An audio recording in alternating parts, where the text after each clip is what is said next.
Hello, everybody, and welcome to the 20th episode of the second season of Relax.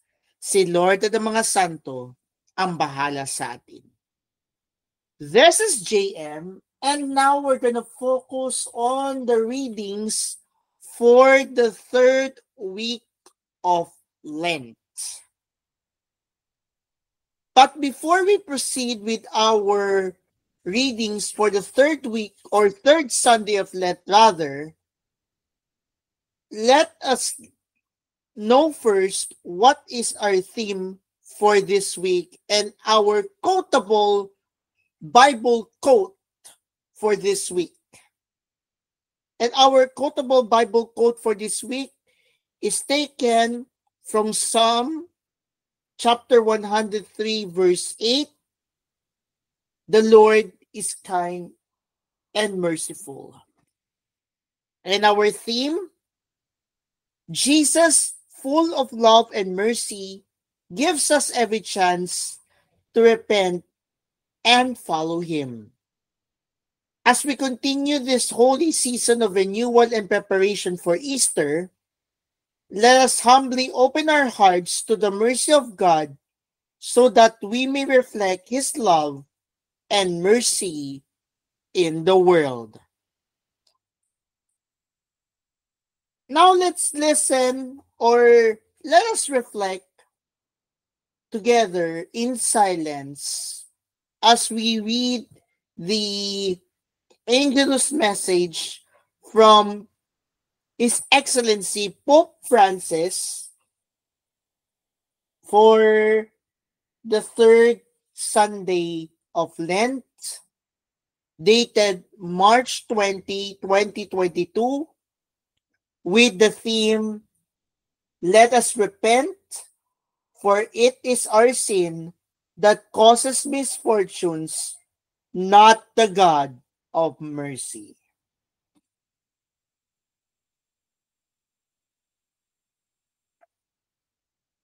We are at the heart of our Lenten journey. And today, the Gospel begins by presenting Jesus who comments on some news of the day. While people still remember the 18 who died when a tower collapsed on them, they tell him about some Galileans whom Pilate had killed. And that can be found in Luke chapter 13, verse 1. And there is a question that seems to accompany these tragic affairs. Who is to blame for these terrible events? Perhaps those people were guiltier than others and God punished them? These are questions that also come up today. When crime news weighs on us and we feel powerless before evil, we often ask ourselves, is it perhaps a punishment from God? Did He bring about a war or a pandemic to punish us for our sins? And why does the Lord not intervene? We must be careful. When evil oppresses us, we run the risk of losing our clarity. And in order to find an easy answer to what we are unable to explain, we end up putting the blame on God. And very often, the bad habit of using profanities comes from this.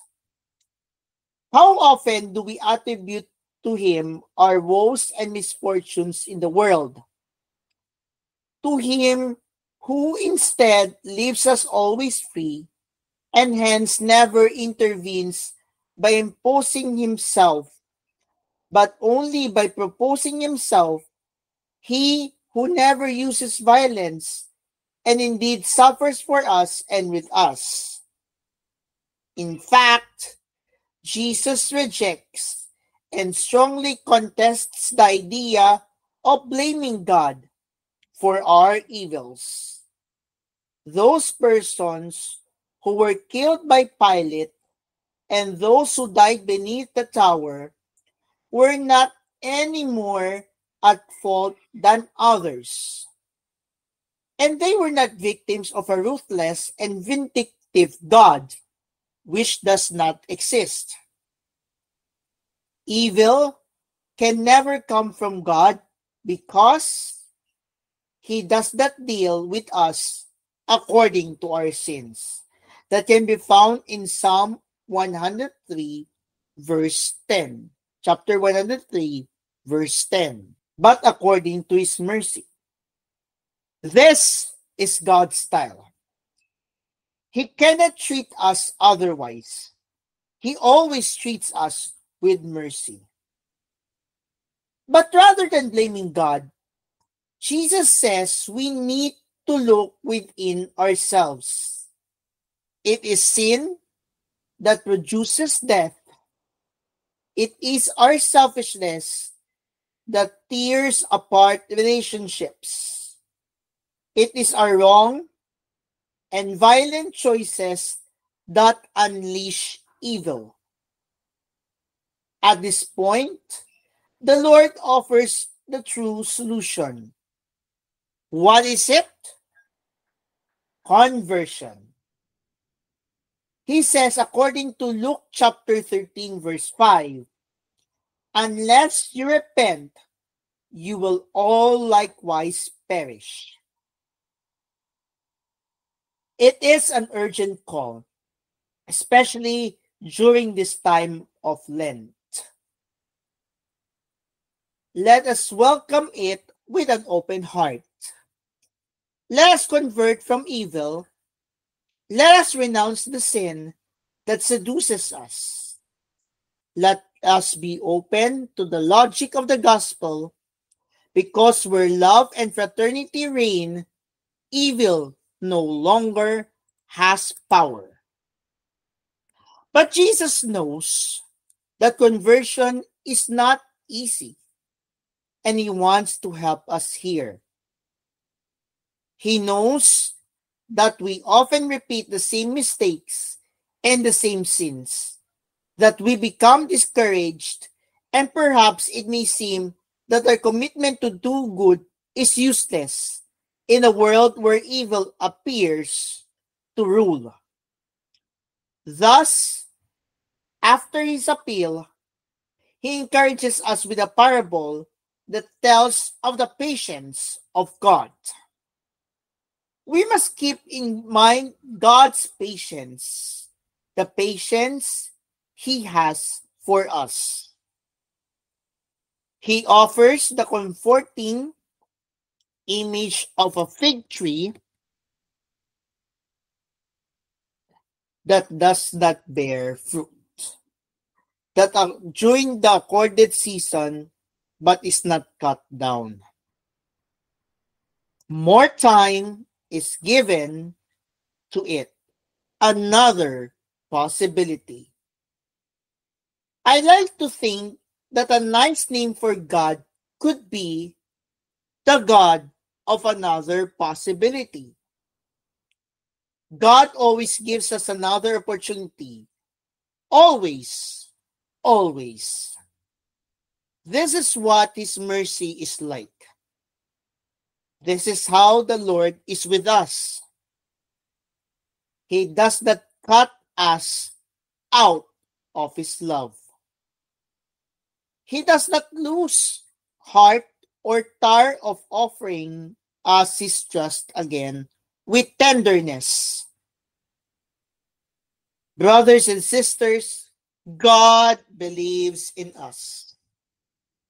God trusts us and accompanies us with patience. The patience of God with us. He does not become discouraged, but always instills His hope in us. God is a father and looks after you like a father. As the best of fathers, He does not look at the achievements you have not yet reached, but the fruits you can still bear. He does not keep track of your shortcomings, but encourages your potential. He does not dwell on your past, but confidently bets on your future. This is because God is close to us. He is close to us. Let us not forget that the style of God is closeness. He is close with mercy and tenderness. In this way, God accompanies us with closeness, mercy, and tenderness. Thus, let us ask the Blessed Virgin Mary to fill us with hope and courage and kindle in us the desire for conversion.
Before we proceed with our readings for today on the third Sunday of Lent, let us listen first to the introduction to the third week, third Sunday of Lent.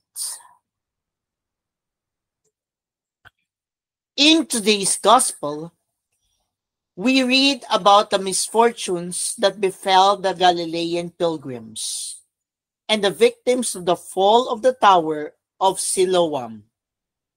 Like the people in Jesus' time, we are probably driven to ask, when the victims more sinful than other people? Jesus refuses to attribute their misfortune to God or to his sense of justice. God does only good. He offers only life. Still, life is fragile and at times may even appear to be absurd. If we are to relate sin to any misfortune, it should be to make us realize that we are all sinners and hence in need of conversion. Sin is a great misfortune, and so we should turn away from it. We should answer Lent's urgent call. We should answer Lent's urgent call for a change of heart. Now, let us now listen to the readings for today. And we will remind again that every Sunday, there is an introduction to the reading before we read the reading for that particular Bible verse.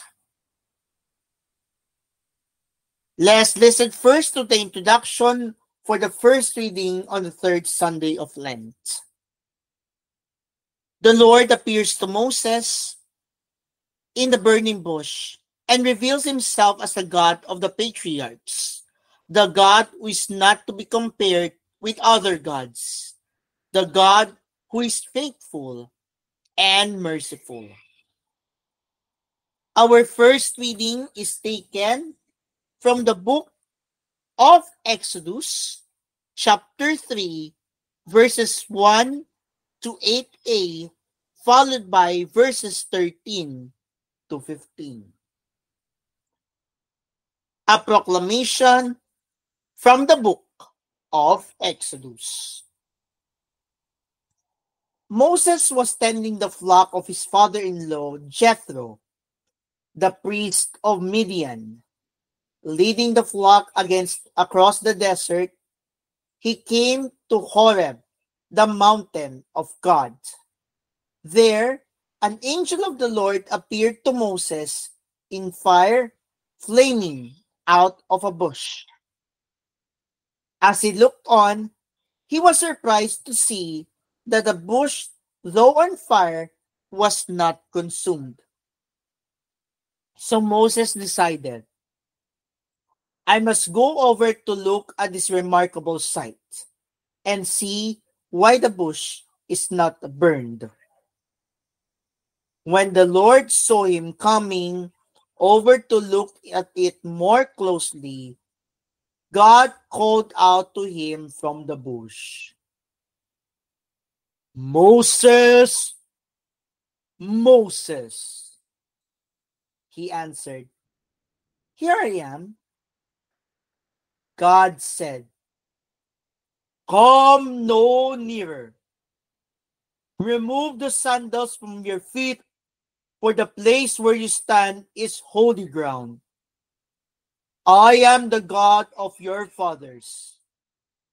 He continued, the God of Abraham, the God of Isaac, and the God of Jacob. Moses hid his face, for he was afraid to look at God. But the Lord said, I have witnessed the affliction of my people in Egypt, and have heard their cry of complaint against their slave drivers. So I know well what they are suffering. Therefore, I have come down to rescue them from the hands of the Egyptians and lead them out of that land into a good and spacious land, a land flowing with milk and honey. Moses said to God, But when I go to the Israelites and say to them, The God of your fathers has sent me to you, if they ask me, What is his name? What am I to tell them? God replied, I am who am. Then he added, This is what you shall tell the Israelites. I am sent me to you. God spoke further to Moses, Thus shall you say to the Israelites, The Lord, the God of your fathers, the God of Abraham, the God of Isaac, the God of Jacob, has sent me to you. This is my name forever. Thus am I to be remembered through all generations.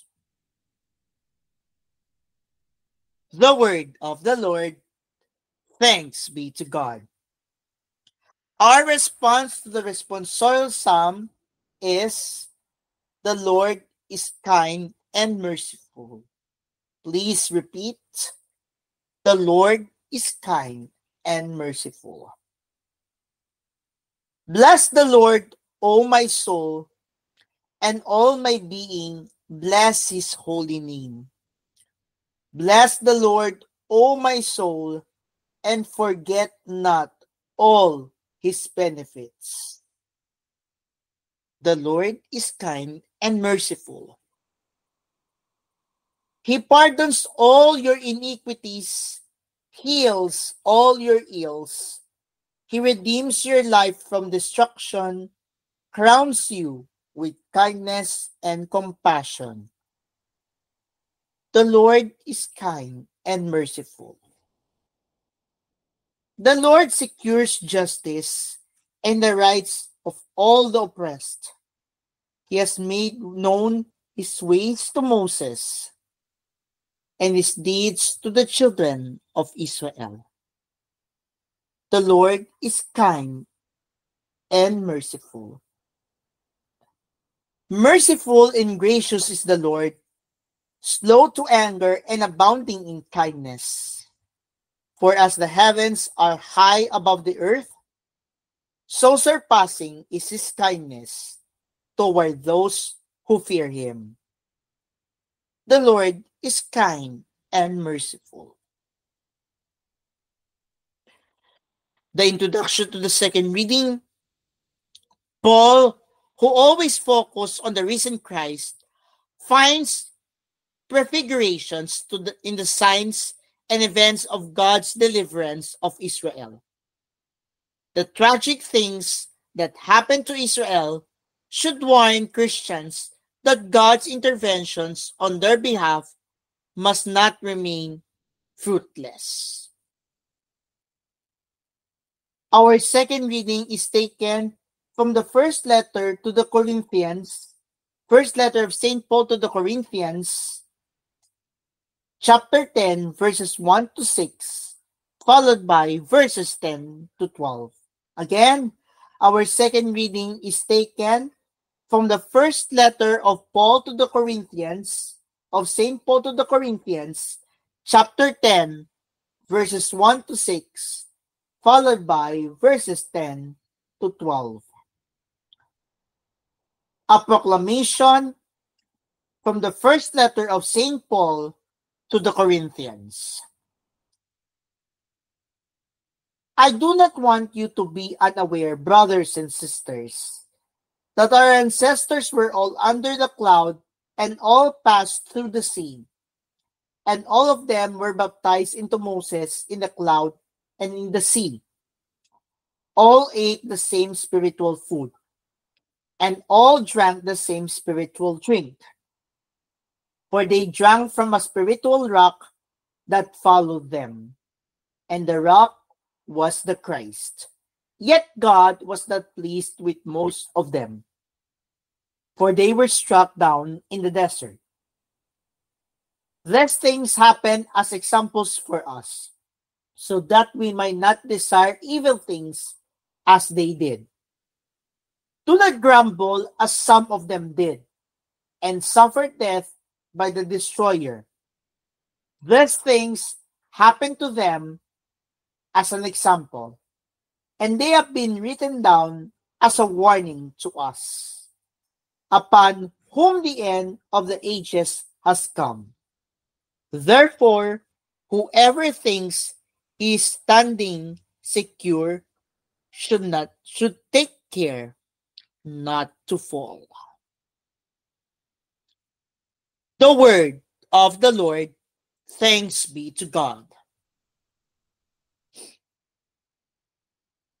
Repent, says the Lord. The kingdom of heaven is at hand. Now let's listen to the gospel for today, and it's taken from the Gospel of St. Luke, chapter 13, verses 1 to 9. A proclamation from the Holy Gospel according to St. Luke. Glory to you, O Lord.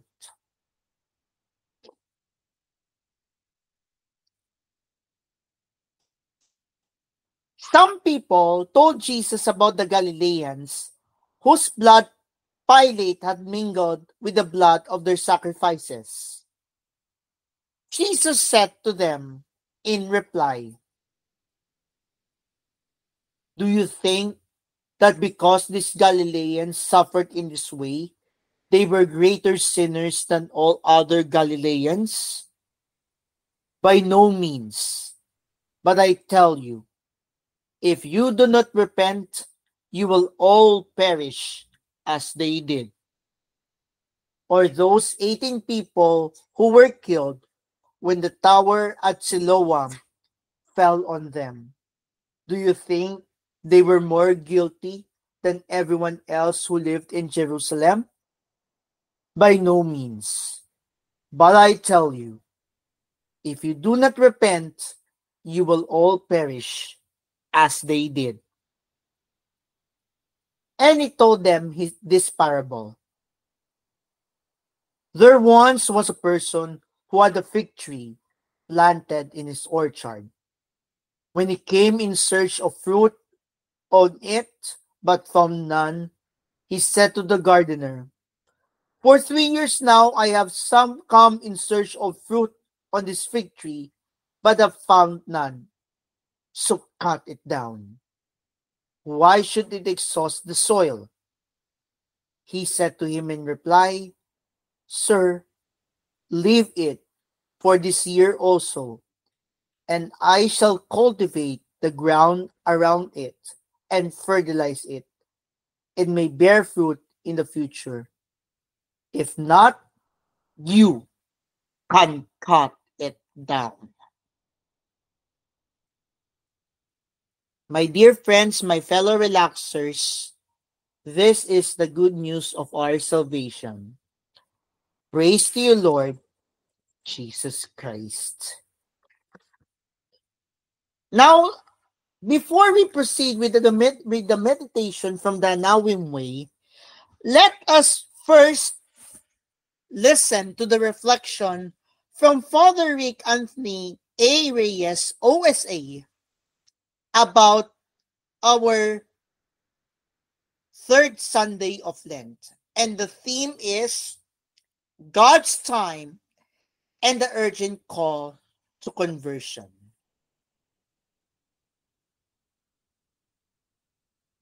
In living out our Christian lives, we are always in constant search for a model of a converted life. Conversion stories abound as an affirmation of life of total commitment to Jesus and the abandonment of sin. We hear of the great spiritual journeys of St. Augustine, of St. John of God, of St. Ignatius of Loyola, and of countless other saints.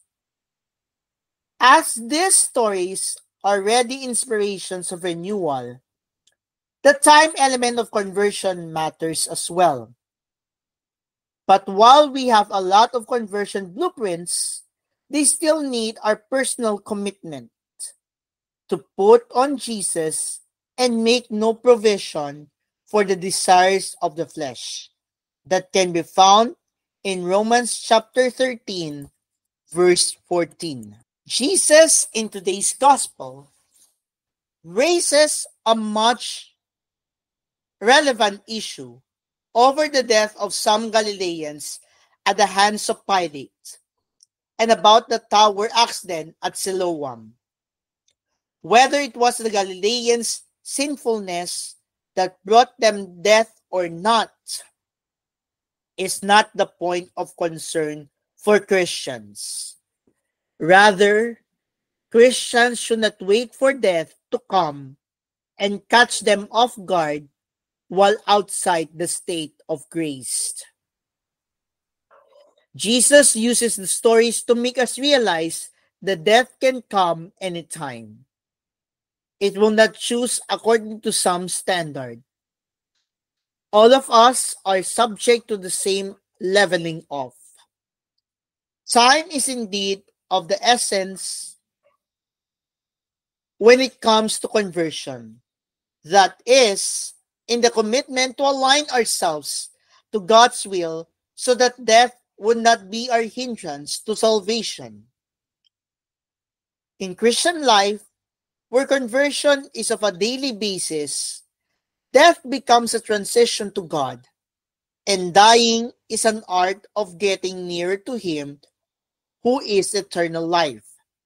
However, if a Christian keeps on postponing personal renewal, death becomes a trap to a bitter end, and it may lead us to our condemnation.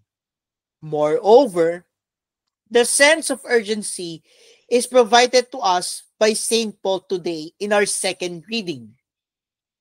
Conversion should spring forth from us since God has given us the opportunity. Paul shares with the Corinthians the images of the Exodus events as reminders that Christians, by virtue of baptism, are initiated into the time of God, the Kairos, the time of salvation. As it is the action of God's grace in freeing us from the clutches of sin, baptism is our burning bush moment. God reveals His identity to us that we may realize His presence is the same as the experience of mercy and compassion. He is just waiting for us, patiently and mercifully, like the gardener in the gospel, willing to give another year as a chance for conversion. Lent represents the landscape of our lives, as it becomes our desert place to train ourselves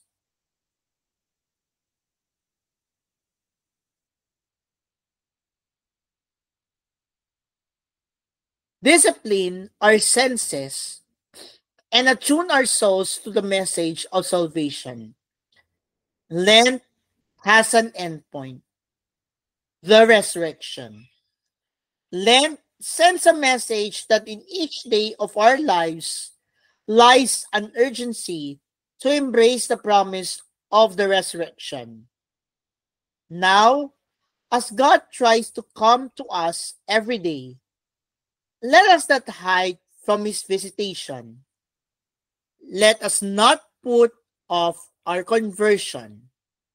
Instead, let us make our lives full of God's identity so that we will always be centered and alive to Him. Death, even though it will claim one day our bodies, cannot claim our relationship with God.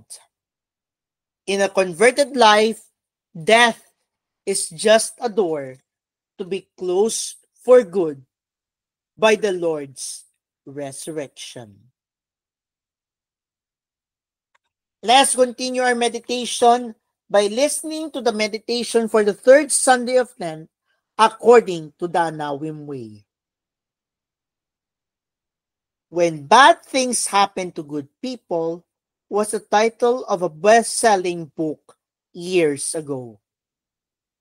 Indeed, this troubling question has echoed down through the ages.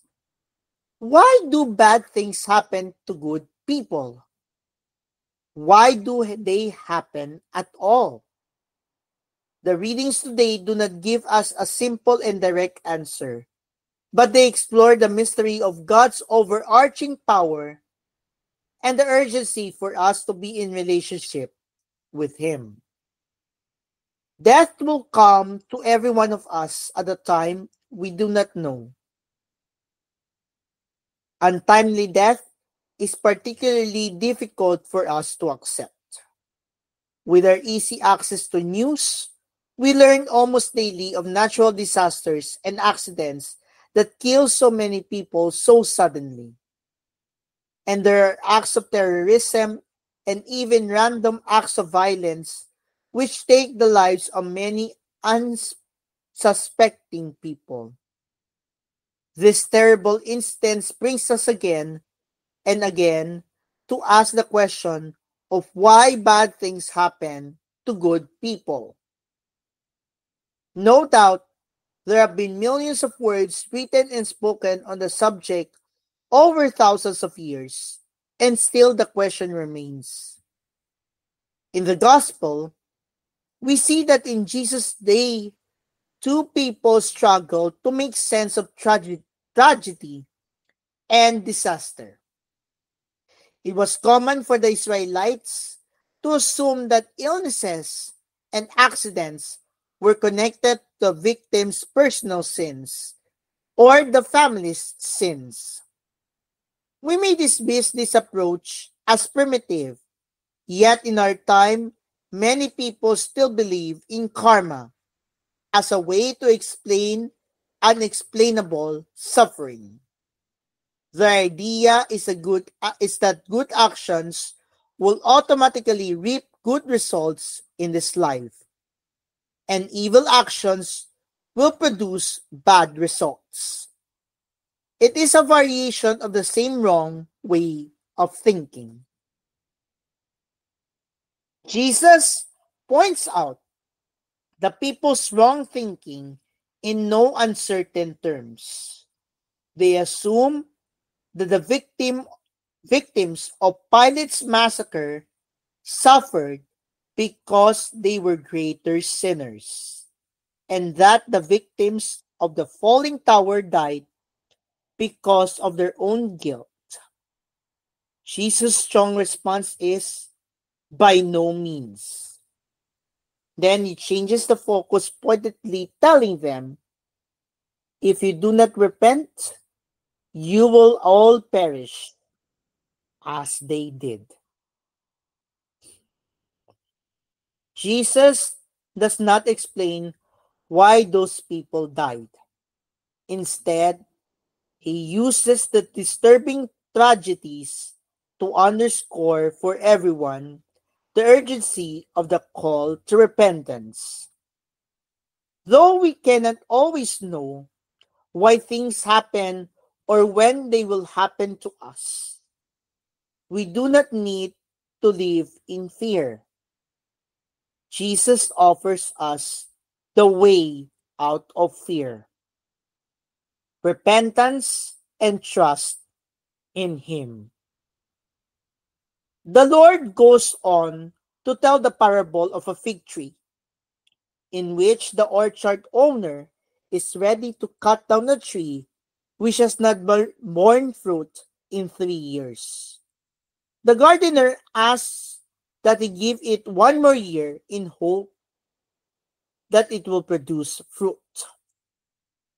Like the gardener, God is always willing to give us another chance. When we repent, we can begin to bear fruit. We do not have to fear the harvest time of our death. But if we refuse to listen to God, or if we delay our response, then we place ourselves in a fearful condition of barrenness and unreadiness. In the second reading, St. Paul warns us against these errors as he gives it to the Corinthians. He says that many of the Israelites did not respond to the grace they received. Instead, they desired evil things and grumbled, rejecting God and violating His laws as they wandered in the desert. The tragic result was that many of them died without ever entering the promised land. Paul urges us not to make the same mistakes. Just as the Israelites suffered great trials during their time in the desert, we suffer great trials in our desert journey of life in this world.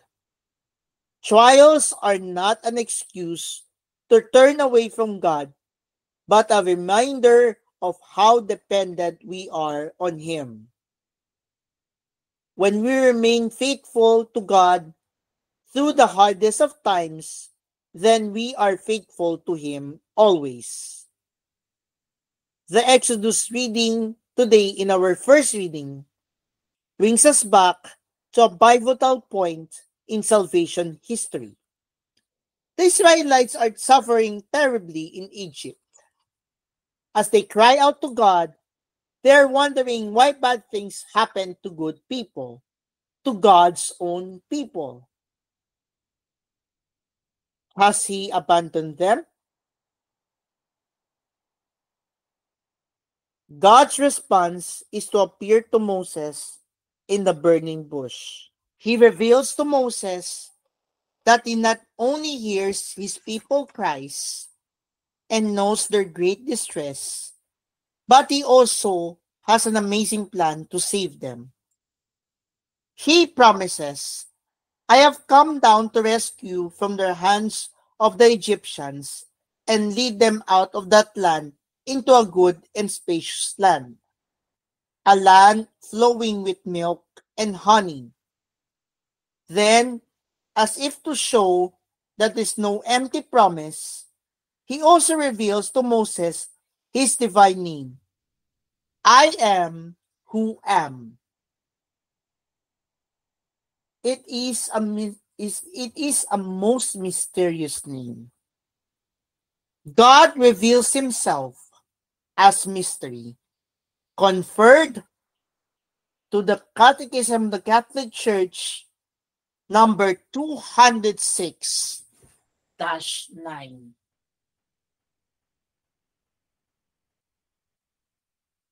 He wants us to know him, but we cannot fully understand him. He invites us to trust in him, to believe that he is good and his plans for us is good. Even though we may be experiencing the present moment as bad. Moses' encountered with God changed his whole perspective of what had happened in his life. It is the same for us, meeting God and welcoming him in faith opens up for us a new understanding of our life in this world with all its ups and downs. We realize that there is much more at work than we can see or understand. Knowing that God wants us to be free from the slavery of sin, free from fear, and to be fruitful, we are happy to make good use of each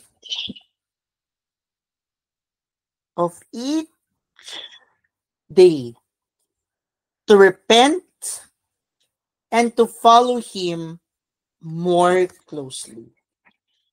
Let's go back to the what we so called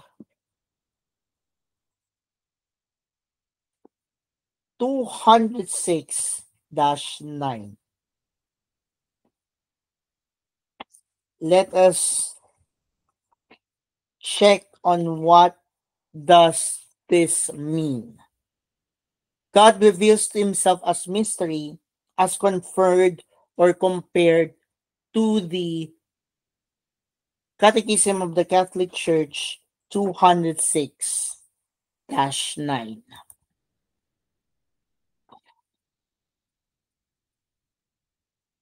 In revealing his mysterious name, Yahweh, I am he who is, I am who am, or I am who I am. God says who he is and by what name he is to be called. This divine name is mysterious, God, just as God is mystery. It is at once a name revealed and something like the refusal of a name, and hence it better expresses God as what he is, infinitely above everything that we can understand or say. He is the hidden God. His name is affable, is ineffable, and He is the God who makes Himself close to men. So now let's continue our reflection. That the thing that you have heard was in the Catechism of the Catholic Church, number 206-9.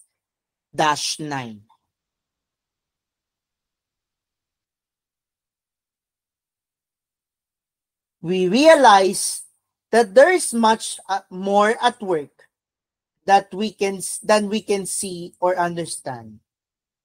Knowing that that God wants us to be free from the slavery of sin, free from fear, and to be fruitful, we are happy to make good use of each day, to repent, and to follow Him more closely.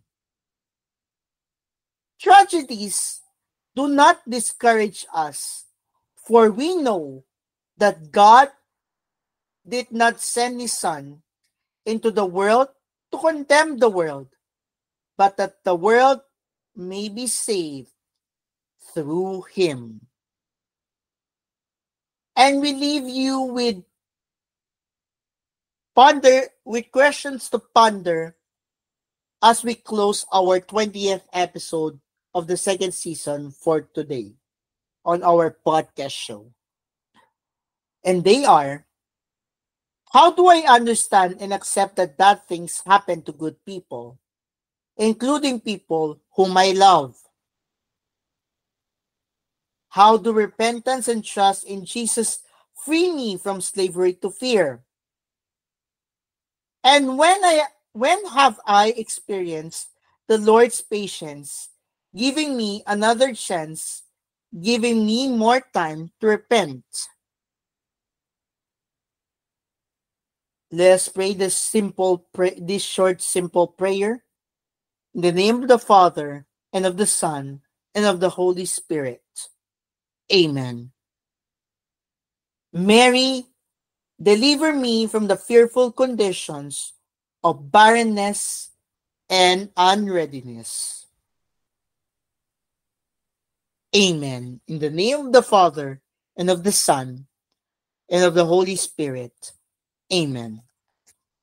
And that we conclude our 20th episode of our second season of Relax. Si Lord ng mga Santo ang bahala sa atin, Season 2. This is JM reminding you that the Lord is kind and merciful. God bless.